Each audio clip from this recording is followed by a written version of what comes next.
Hello there. Welcome back to the Star Wars Podcast Racer. I'm Tyler, and this is episode 11, I think. 12? I don't. It's some episode. I don't really care. I'm sure it's in the title somewhere. Anyways, I actually do have a special guest today. I told you they exist. And today's special guest is my sister. Say hi, Ashley. Hi, Ashley. Thank you for that. I appreciate it. Got a special one today because I forced my sister to watch Star Wars for the first time. Star Wars Episode 1, The Phantom Menace, because of course, as all my listener knows, is that I always start with Episode 1. So let's just get right into it. Ashley, what you think? Initial thoughts? My initial thoughts are that it was better than I thought it was going to be. I thought I was going to be bored to tears, but I wasn't. That's always good. That's always good. I mean, I can never imagine being bored from Star Wars, but I'm coming from a different place, of course. Do you have a favorite character? Probably the Queen. Padme. I thought it was going to be Jar Jar. I was hoping it was going to be Jar Jar because that would be very funny. But no, I get it. Padme, she's a good character. What'd you think of the romance?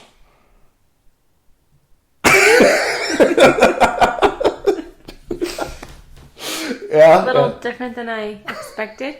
I think you're going to like episode 2 more because they look a little closer in age. I'm glad they didn't focus on it too much in this. But yeah, so let's see. Why don't you give, from what we just watched, give a recap. Like, just go through what you remember happening. Okay, well, I have to say first that I came into this knowing absolutely nothing about Star Wars other than I know Yoda, I know what Yoda looks like, Darth Vader. I knew there was a Luke Skywalker and a Princess Leia. I think that was about it. Mm-hmm. I knew there was a spaceship. You apparently didn't know R2-D2, which hurts me. I'm sure you've mentioned him before. I don't know. But I didn't know anything about the storyline or anything like that. I found it really confusing at the beginning to understand what was going on. You had to explain that to me. Yes, I did. I think the part that got really, really interesting for me was when I started kind of putting the little bit I did know about Star Wars. I started putting some pieces together, and then I was like, oh, then it kind of got interesting. But so there was a kind of a conflict at the beginning, right? Yeah, I would say it's a conflict. Yeah, and then I'm trying to remember. Space just finished conflict. it. I'm trying to remember. So they went to the whatever the planet was where little Anakin yeah, was there. Tatooine is the name of the planet. Tatooine. Tatooine. Like Tatooine. Tatooine. Tatooine? Yes. Okay. You're going to need to remember that one. That one's going to pop up a couple more times. Okay, so they went there, and we met little Anakin, and he had a race. Yes. Which you said your podcast was named after. Yep, it was a pod race. This is the Podcast Racer. And he won. Yes. And then he said goodbye to his mom, which was sad. Mm-hmm. Then he left to try to go train to be a Jedi. Yes. And there's a bunch of fighting towards the end. You love that part. With lightsabers. That part was... I love that you walked out to grab your snack at the time when they were explaining what was about to happen for the rest of the movie.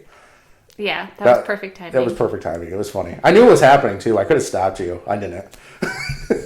Then the great Liam Neeson died. Yeah. Liam Neeson died. Qui-Gon Jinn. And that was about it.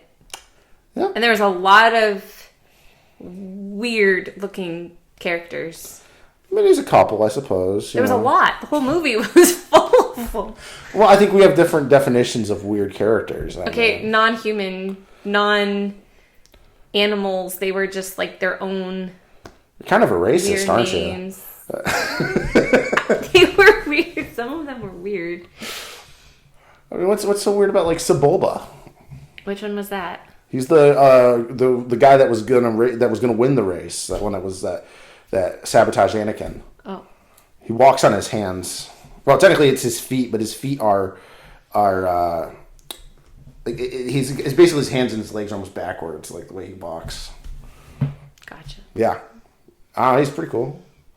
I mean, what about Watto? You know, he owned a couple of slaves. I don't think I can say that's cool, but oh my goodness. You know, there's it's interesting. So this movie got a lot of when it came out, because it's the prequel, of course. So it came out after the originals, and people that were growing up with the originals were really looking forward to this movie. A lot of hype surrounding it, and it didn't live up to that hype for a lot of people. And they got really, really, really mad and tried to look for any excuse to tear the movie down and say that it was bad, including a lot of accusations of racism. They said Jar Jar Binks was a racist stereotype, which makes no sense. They said that the Trade Federation were a Asian stereotype, which makes a little bit more sense, but I would say no. And then they said that Watto was a Jewish stereotype. That one they kind of have a point, but I don't think that was intended, considering that George Lucas's best friend is Steven Spielberg. Just kind of an uncomfortable thing. But, yeah. So I watched this movie when I was 10 years old. So back in 2003. I've told that on here before, my first experience with it. I got it at a garage sale. Well, my mom got it at a garage sale. She got it. It was VHS. And do you remember how mom would always? Do you remember when she would buy VHS tapes? Maybe you don't, because I don't know if you got as many VHS tapes. But she would only buy VHS tapes if they were only like 25 cents. Yeah, she 50. Likes the bargain. Yes, it was a bargain. This was $1. So you had to beg and plead. I had to beg and plead to get this movie because she was like, "No, it's too expensive. It's $1." Like, no, please, I'd never find this anywhere else. I really want to try Star Wars. And so she finally... I'm surprised you didn't have $1 or $2 on you, because Papa would always stop by every week and give us $1.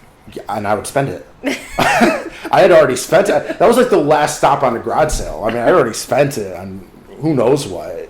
Probably something I drank immediately. But yeah. So she bought it for you? She did. She finally bought it for me so I I watched it when I got home. And what year was this? It was 2003. I was 10. So summer 2003. I believe it was. Did we even? We were using a DVD player at that point, right? I don't think we did at that point. I think maybe, but when we had like the combo pack, we had the DVD VHS or VCR combo. So either way, would have we'd watch it. Yeah. Watched that as soon as I got home. Fell in love with it. Kept watching it over and over again as time went on. And that wasn't your first Star Wars. This is my first Star Wars. Oh, you didn't watch the... No, I did not see any of the older ones before that. This was the first one I saw. So what made you want to watch it? Well, I knew about Star Wars just from fan osmosis, just pop culture osmosis. Just like, I'd walk through Walmart or whatever and see it. I'd see at that point the prequels were coming out in theaters, so I would be seeing like trailers or whatever, commercials and things. I'd be like, wow, that seems kind of cool. I did not realize that. I thought that the 70s one was the one that you were... No, I mean, I loved it, of course, when I eventually watched it, but those were not my first. Because I feel like growing up, anytime I saw you watching Star Wars, it was always that one from the 70s. I don't ever remember you watching this one. That's interesting, because I remember always seeming watching episode 2 whenever you'd show up. But then again, that's because those were the only time. We'll talk about it next time. But what year was episode 2 made in? Well, that was made in 2002. But I would have gotten it. the year after, I think. I got it in like 2004. Yeah. Or no, I got Christmas 2003. Huh. Yeah, Christmas 2003. Maybe that was the one, and I just assumed that was like the 1970s. Maybe because I didn't get the original ones for a while. It came out in 2004. I had to rent it a few times. It wasn't until I think after 2005 or around 2005 that I finally got it for like either Christmas or my birthday. They got me the trilogy on DVD. It was Christmas. It was Christmas. I don't remember the exact year, but it was like around 2005 or so that I got it.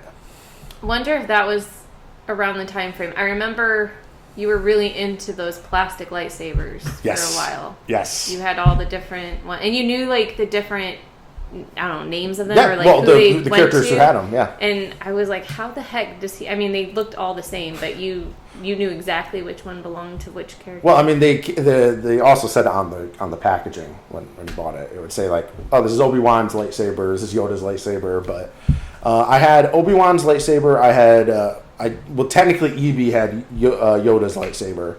I guess he got the smaller one because he was smaller. And I had Luke Skywalker's lightsaber. I think those were. It was a long time until I got a bad guy's lightsaber, and it was Count Dooku's, which you don't know Count Dooku yet. That's next movie, but it took me a while. I didn't have as many as I wanted. I would have loved to keep getting all of them. And then eventually, is there really that many characters with lightsabers? Oh yeah, well, especially in the prequels. I mean, we got all the Jedi and everything technically have lightsabers and all that. But I did eventually get for Christmas or birthday or something. I got the Ultimate Lightsaber kit where you can make your own lightsaber, and made one of those. I still have the remnants of that. Something I made. Some monstrosity I have at my place somewhere. It's clear. Like you'd be able to put like the colored crystal in and change the color of the lightsaber, but those crystals are long gone. But yeah, after we watched the movie though, we did also watch the Weird Al music video, which I had already heard because you introduced it to my children, of course, and so they thought it was hilarious, and they made me listen to it multiple times. And yet you did not know the plot of episode 1. I didn't know that that's what that song was, and honestly, I never even paid attention to like the lyrics other than like the chorus. Like I knew the chorus, but yeah. It's funny the idea of listening to a Weird Al song not for the lyrics. It's like, considering that's the whole point of what he does is changing the lyrics. But I get obviously for you it's different. But it's just funny to me. But yeah, that's it would have been very funny if when I asked you to recap the movie, if you just literally quoted the Weird Al song just verbatim, just said it, because that's literally what it is. That actually. He wrote that and recorded it before the movie came out. What? How did he know because it? He needed it done beforehand. It was like just before. He actually went online to look up spoilers and stuff that. Seriously, that so he didn't. It wasn't even like he was friends with. No. Wow. No, I mean George Lucas loved it, of course, but no, he had to look up spoilers, and he got, I think, ultimately, if I remember correctly, there was like one thing he got wrong that he did correct before it got released, but it was like something really small and minor. Huh. But yeah, pretty much all the details were correct about all the spoilers beforehand. But yeah, that's, at that time, I mean, I was 6 when the movie came out. You were 9, right? Yeah, you were 9, I believe. Yeah, because May of 1999, you would have been 9. Yeah. Yeah. Almost 10. Yeah. Yeah, almost. Yeah, because I had just turned 6. But yeah, so 1999. It was. You might remember. I don't know if you would have seen a lot of the Star Wars stuff in the stores, or you probably wouldn't have been paying attention. I wasn't. Yeah, I didn't pay any attention. Because there was a lot of merchandise and stuff that was coming out for that. tons of figures, games. You'd see especially like the Darth Maul figure, your face, you just see plastered. I remember you had a Darth Vader, I don't know if it was a costume or just a mask. Oh, the Darth Vader helmet. Yeah. That was a helmet? It was a helmet, a voice changing helmet. There was something in the front, right? Yeah, had it was a voice changing helmet and had the thing down here. Yeah, I remember you had that. Yeah, I got that. That was for episode 3. After that came out.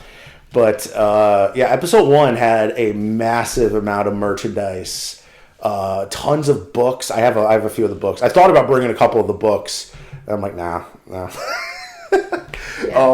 But yeah, I got a couple of those books. Video games. There were, I think there was like 17 video games that tied into Star Wars Episode 1. Just Episode 1. Like, wow. A bunch of them were just like computer educational software things. Probably Legos too, right? Because Star Wars Legos. That was where Lego Star Wars started. Was Episode 1. Oh. Yeah, they started making the Legos for Star Wars Episode 1. That was back when they still used the regular yellow faces and everything. They didn't use the skin tone ones until later. Is your cat okay? Yes, our cat has dementia now, and so she gets confused. Belle, it's okay. That's sad. She gets confused, and then she'll start meowing like that, or like howling.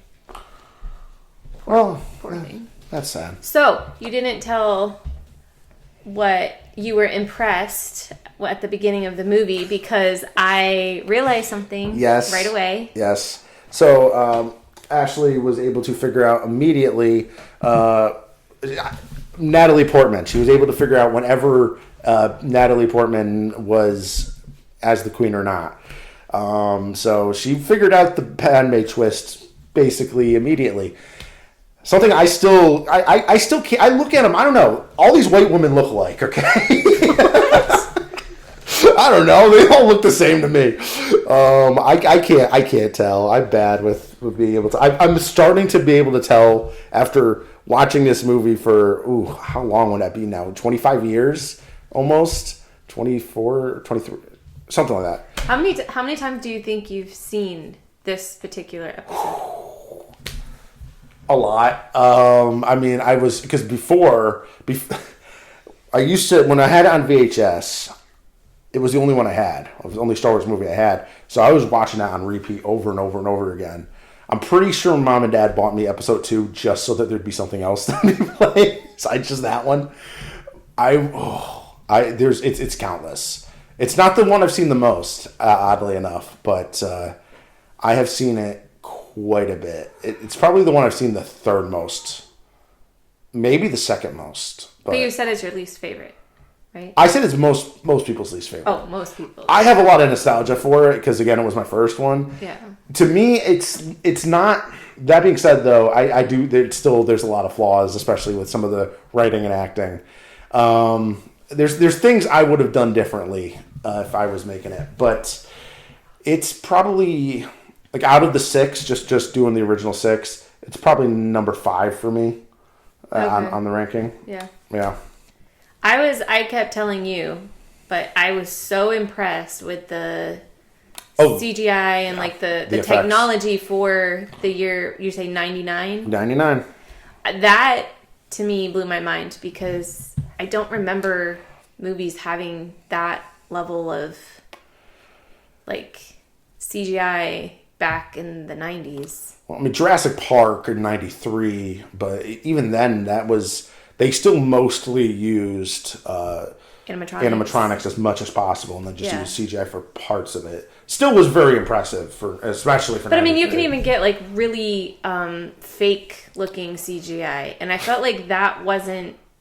It was equivalent to like a lot of movies today. Yeah, no, They did a very good job. I mean, George Lucas that was one of the things he always was pushing for was.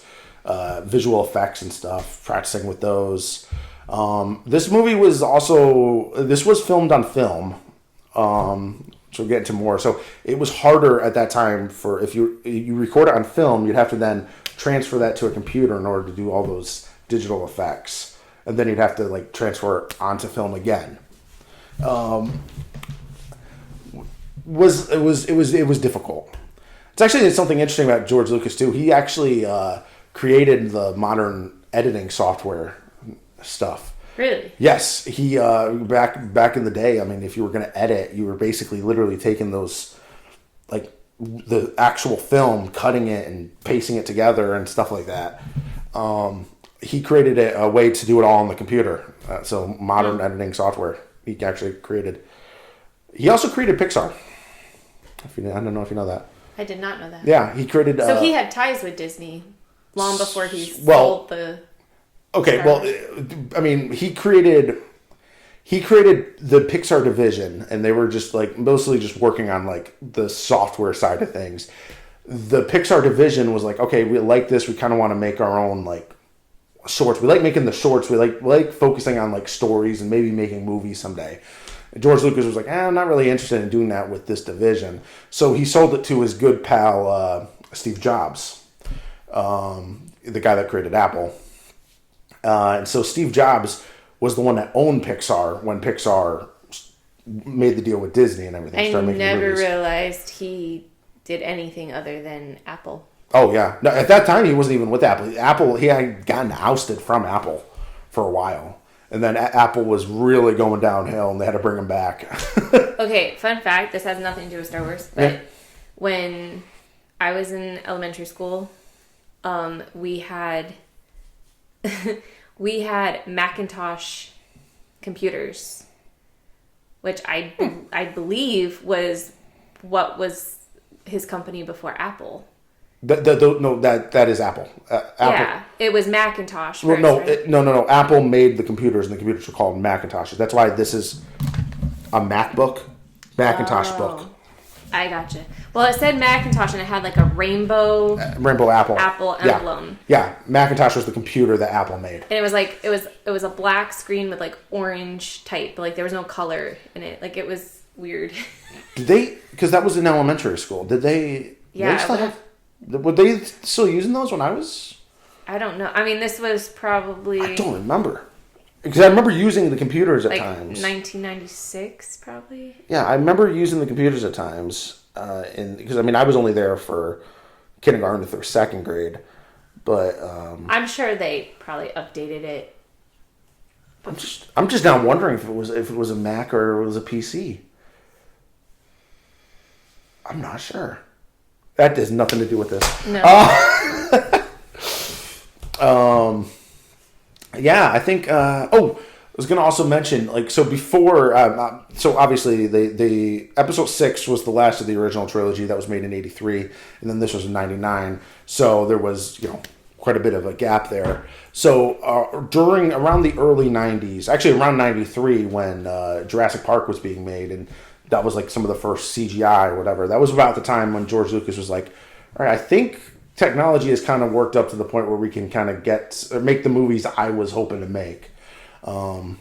So before that, though, he had to like kind of prepare for it because he was doing everything himself. Basically, his company was. So in 90, first they wanted to do was to like, because one of the big important things, of course, is the merchandising wing of things. That's what's making most of the money for Star Wars, even though Star Wars makes money as it is. So they had to really test how like the marketing side of things would work. So they actually they did a marketing campaign, like basically a movie campaign where like you make the tie-ins to like the restaurants and you do the books and the video games and toys. They did all of that for a movie that never existed in around 95, 96. Star Wars Shadows of the Empire. They basically was like, all right, we came up with this idea of a story that takes place between 5 and 6, and they're like, okay, we're going to just do all of this marketing stuff around this movie that does not exist, and they did, and it was kind of like a dry run or whatever to see like how it would work if we can do this, if we have the infrastructure in place to actually do episode 1 when it happens, and of course they did. I mean, it worked and everything, but that was a fascinating thing. It was like, and they never did anything with that. fake I mean, story? well, no, the story, because, I mean, there was the books. It was told in the books and the comics, and then... Oh, it just was never a movie. It was never a movie. But it had even, like, a soundtrack release and everything, too. Like, Oh. they treated it like it was a movie release, and these were all There just tie-ins. wasn't a movie. But there was no actual I'm surprised movie. they didn't go back after and make the movie. Well, I mean, at that point, the original trilogy cast would have been too old. Because it took place between episode 5 and episode 6, this story. Okay. So, yeah. So this was the second release movie? Episode 1 was the second movie to release? No, 4th. This is the 4th movie to ever release. Star Wars movie. Because they did the original trilogy. In 97 was episode 4. In 1980 was episode 5. In 1983 was episode 6. And they were called episodes 4, 5, and 6? Yes. Well, the first movie, the studio told them, look, we'll release this weird thing of yours, but take the number off of it right now. So when that first released, it was called just Star Wars. But Is there a reason he chose to release episode 4 before episode? Yes, actually. I'll get more into it when we talk about episode 4. But basically, the idea was initially was just going to do a single movie. It was based off of the old film serials that they used to show in like the 30s and 40s and stuff. So like if you were watching like a Buck Rogers thing, there would be like you'd go to the movie theater and it'd be like a package deal of like you're watching like on Saturday morning you're watching a film serial, which is basically a TV episode, but it's on the big screen. You're watching like some cartoons that are included, newsreel, like just like a package thing. You'd go pay 5 cents, go and watch it.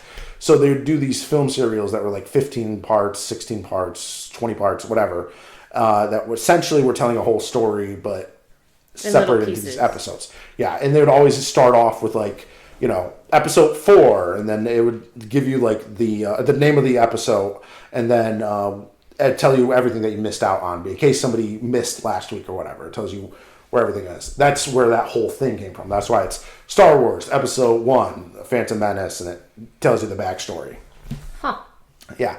So that's where all that came from. So his idea was just like make it like a throwback of like, oh, what if you just walked into the theater and watched some old film serial, but it's made in modern day with modern technology and all that.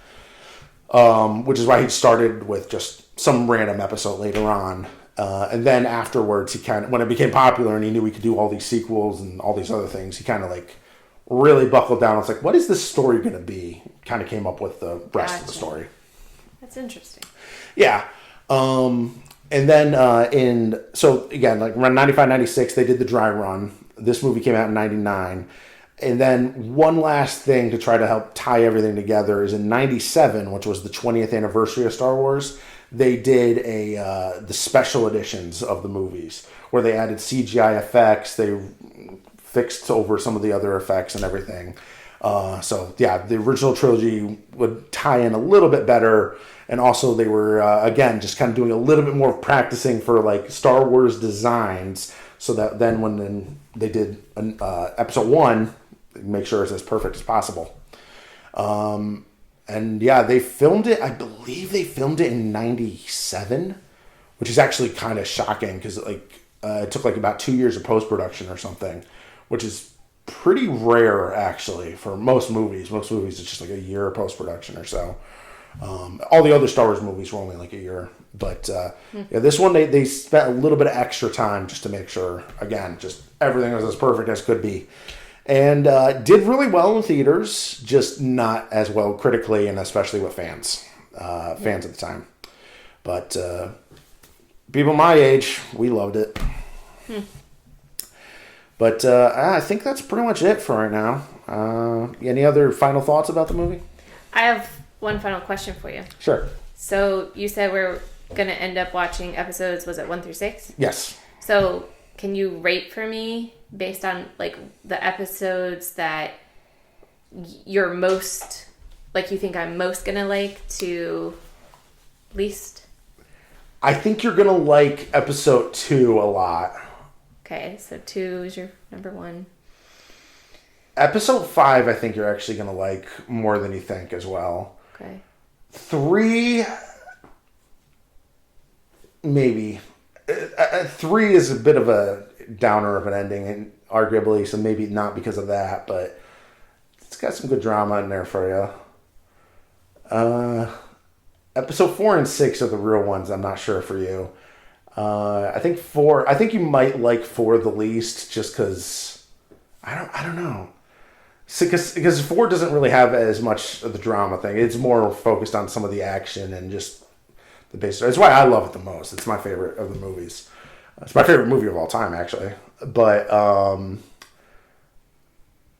you might like 6 more than 4. Is my guess. So I guess I would be saying I think you're gonna like 2 the most, and then 5, then 3. Out of the ones left, I'm not counting 1 right now, obviously. But yeah, I think it'd be 2 you're gonna like the most, and then 5, then 3, then I'd say 6 and 4. And where would 1 fall in that? I don't know for you. I mean, I even starting off, I wasn't sure. I'd say probably closer to the bottom, maybe. To the bottom. Okay, I'm curious. We'll have to see if you're right. Yeah, we'll see. Yeah, of course. I mean, there's also the whole thing of, as you know, farther you get in, the more you know the world and the characters and whatever. True. Yeah, because a lot of times that happens where, like, you know, when you first start something, you don't know anyone, and it's I'm still trying to figure out who everybody is and their purpose in this story. Yeah. But thank you for watching it with me. Well, thank you for watching it with me and joining me for the podcast. So yeah, that will be it. We will be back sometime. I don't know when we'll schedule it later. But yeah, thanks Ashley for coming on. Thanks for having me. And thanks to everybody watching it or listening to this later. And until next time, may the force be with you.